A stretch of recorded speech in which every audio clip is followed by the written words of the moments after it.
pertama disampaikan oleh Ibu Dr. Koni Rahan Kundini Bakri MSI, akademisi dan analisis militer keamanan pertahanan dan intelijen. Kepadanya disilakan.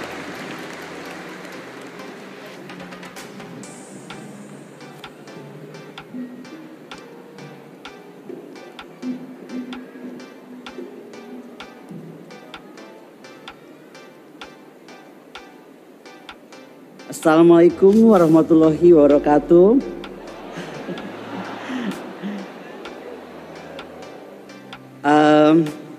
Saya ini kok agak gemper ya di sini ya. Assalamualaikum, salam sejahtera, dan mari hari ini bersama kita mulai dengan doa menyambut kebaikan dan kebijaksanaan untuk memulai tahun baru Islam 1445 Hijriah. Baruka ata Adoni Elohim meleh ha'olam. Blessed are you Lord, God, King of the universe. Yang terhormat Syekh Panji Gumilang bersama jajaran petinggi, pemikir, pengajar, semua murid pesantren Az-Zaitun, dan hadirin tokoh sekalian yang dimuliakan Allah. Sebelum memulai sambutan peringatan satu syuro bertemakan toleransi, perdamaian, persatuan untuk menuju kebangkitan Blue Economy Indonesia Raya ini, izinkan saya menyatakan bahwa kehadiran saya di tengah Syekh dan hadirin sekalian adalah untuk menjalankan tugas kami sebagai guru dan pendidik. Bersama saya hadir Dr. Siddhartha Tahmutar, dosen Sekolah Tinggi Ilmu Kepolisian PTIK, Dr. Ade Muhammad, dosen Universitas Pertahanan, yang telah diberi kesempatan emas untuk melihat dan menyaksikan dengan bangga galangan kapal serta seluruh perangkat terwujudnya ekonomi biru, ekonomi semi biru yang diwujudkan dalam bentuk kerja nyata, bukan sekedar kata dan wacana, oleh Al-Zaitun dengan segala kemandirian dan keberdikariannya. Mazel tov, Syekh. Bersama saya juga, saya didampingi oleh Habib Dula Al-Kaf.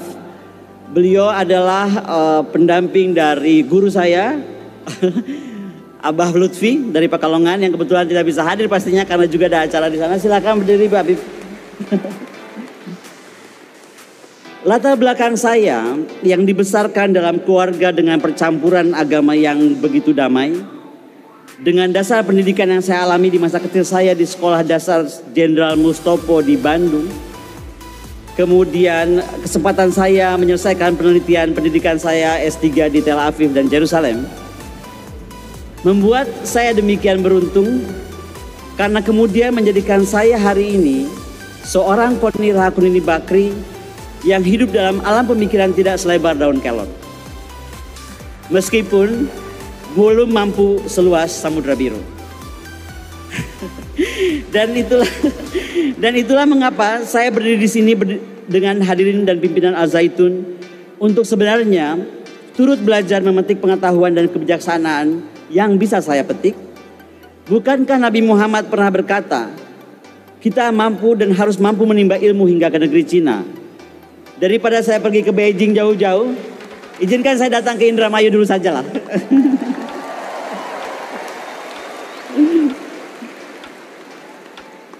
Abad pertengahan Eropa yang disusul dengan kejatuhan Emporium Romawi pada 1330 mengawali era kegelapan Eropa, dan ini adalah era di mana tumbuh berkembang gerakan anti ilmu pengetahuan. Di Indonesia, abad kegelapan terjadi karena dua hal.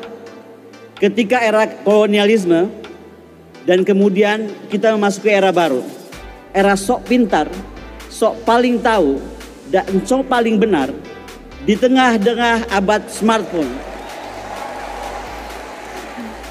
yang berada di tangan 6,48 miliar penduduk dunia dengan pertumbuhan penjualan 5% per tahun, dan urutan aktif smartphone user pertama Cina, kedua India, ketiga Amerika, keempat Indonesia, kelima Rusia, dan keenam Jepang. Pertanyaannya, mengapa Cina, India, Amerika, Jepang menjadi semakin maju, kreatif, inovatif, dan bijaksana dalam penggunaan smartphone, sementara silakan nilai sendiri kemunduran tata pikir, tata adab, dan kebijaksanaan kita melalui smartphone di tangan kita. Yang terhormat Syekh Panji Gumilang bersama jajaran petinggi pemikir, pengajar, semua tokoh pesantren Al-Zaitun dan hadirin sekalian yang dimuliakan Allah.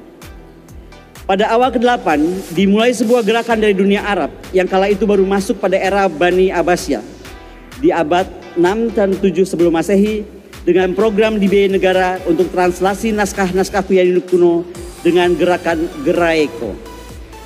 Terdapat dua faktor pendorong. Pertama, kesuksesan Bani Umayyah dalam meliterasi masyarakat Islam dan adanya kebutuhan pada pola berpikir maju untuk mencapai kemajuan yang lebih melompat lagi.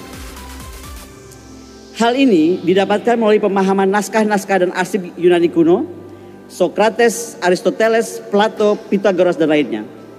Kaum pelajar Islam seperti Al-Farabi, Ibnu Sina, Ibnu Rus, Al-Jabar dan lainnya sangat mengandungi cara berpikir para pemikir kuno Yunani.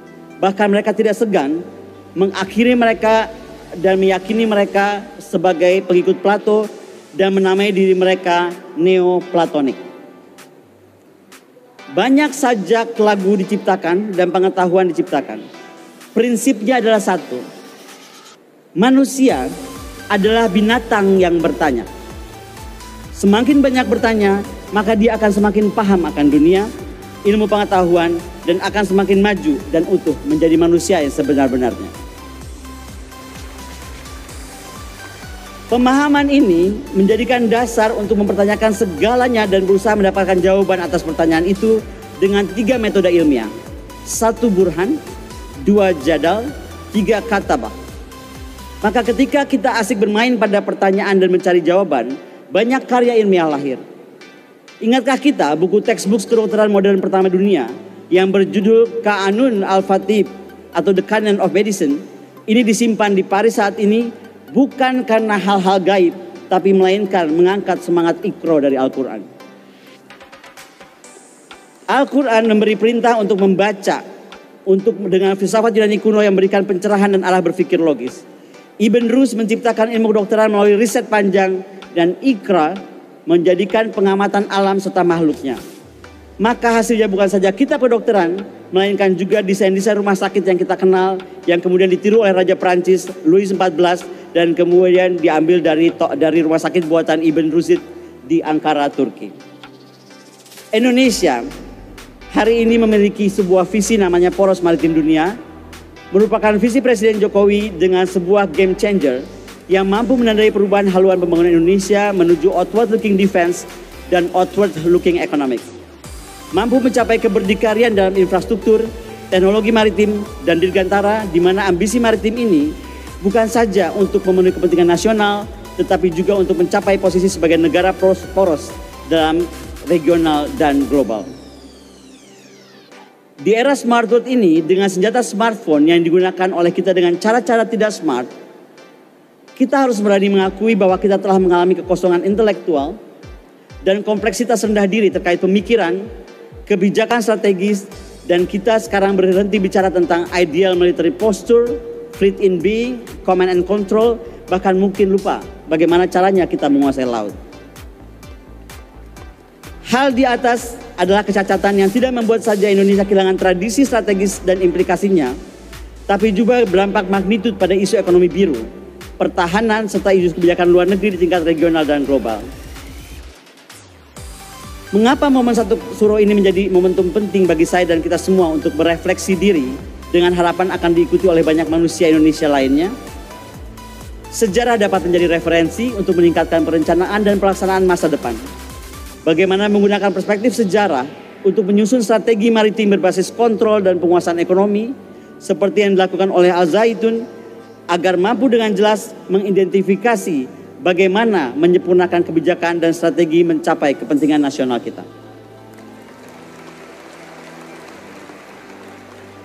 Leluhur kita memiliki visi maritim yang tegas dan konsisten, memiliki strategi perang laut, dan komit dalam mewujudkan kemampuan command of the sea.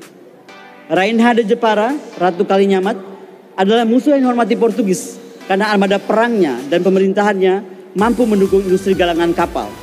Dengan satu, menyediakan analisa tentang tren ekonomi, jalur perdagangan, kemudian memfasilitasi kontrak dengan aktor ekonomi dagang, mengembangkan industri biru dengan analisa informasi, dan menyesuaikan persyaratan-persyaratan yang diperlukan.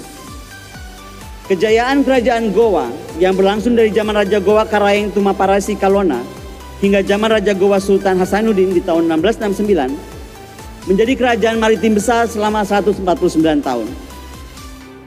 Kemudian di puncak kejayaannya ditopang oleh sebuah kebudayaan besar maritim. Di dalamnya ditemukan filsafat maritim, tradisi maritim, nyanyian laut, undang-undang kelautan, mitologi kelautan, astronomi, astrologi, seni, arsitektur, benteng, dan seterusnya. Kemudian Perang Makassar dicatat sebagai perang laut terbesar dalam sejarah CVOC, di mana kemudian ditandatangani perjanjian Bungaya yang isinya antara lain orang Bajo bukan lagi rakyat Goa tapi menjadi anggota VOC. Raja Goa harus memerintahkan rakyatnya pindah dari pesisir ke pedalaman. Raja Goa harus melarang rakyatnya mencari nafkah di laut. Rakyat Goa hanya boleh berlayar ke daerah yang diizinkan oleh VOC. Tonase kapal harus diturunkan, tidak boleh melampaui 50 ton, kemudian 30, kemudian 10 ton. Apa yang saya ketemukan di dalam kunjungan saya bersama Syekh Panji Gumilang kemarin di galangan kapal Al Zaitun, menurut saya adalah membuktikan bahwa masih bersembunyi semua semangat leluhur kita dalam aliran-aliran yang sewaktu-waktu muncul sebagai gerakan-gerakan sosial yang berskala kecil tetapi dapat menjadi masif kalau kemudian diikuti oleh yang lainnya. Yang terhormat Syekh Panji Gumilang bersama jajaran petinggi, pemikir, pengajar, semua tokoh di pesantren Al Zaitun dan hadirin yang saya muliakan. Mari kita sekarang berbicara tentang keberdikarian industri galangan kapal. Pasar pembuatan kapal global bernilai sekitar 120,6 miliar dan akan menjadi 175 miliar dolar pada tahun 2025. Secara geografis, Asia Pasifik saat ini merupakan pasar pembuatan kapal terbesar. Meningkatnya perkembangan transportasi regional juga pembuatan kapal secara signifikan mempengaruhi pertumbuhan pembuatan kapal dan Cina menyumbang 37,2% pasar pembuatan kapal global. Diikuti oleh Jepang, Tsuneshi Shipbuilding, kemudian Fincantieri, Italia, Sembcorp Marine Singapura, CIC dan CSC Cina, kemudian United Shipbuilding Corporation Rusia, kemudian GSC Rusia, dan yang terakhir menurut saya, Al Zaitun hadir dengan langkah kecil tetapi pasti dan mampu mewujudkan Indonesia Raya dengan kekuatan sebagaimana Jepang, Cina, Italia, Rusia, dan seterusnya. Tugas kita semua hari ini jauh lebih ringan. Tidak harus berperang memimpin armada laut menghadapi musuh di samudera seperti leluhur-leluhur mulia kita. Dan untuk melawan persepsi dan pengkerdilan bangsa maritim.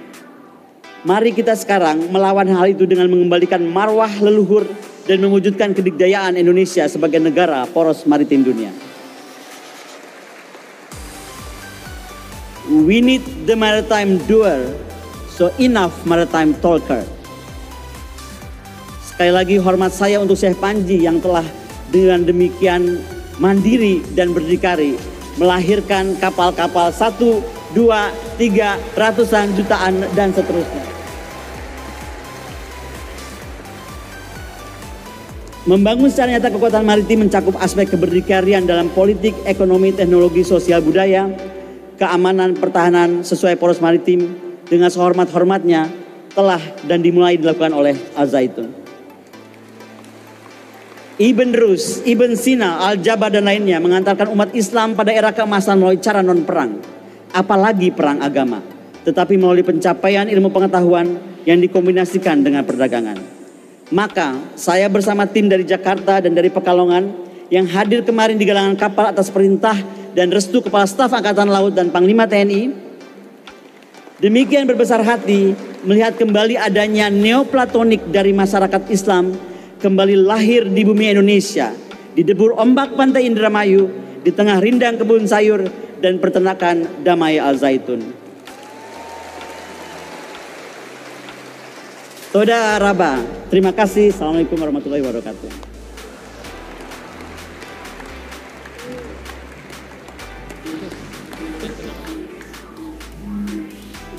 Selanjutnya, pemberian cenderamata dari Ibu Dr. Koni Rahakundini Bakri MSI kepada Yang Amat Berhormat Syekh Az Zaitun.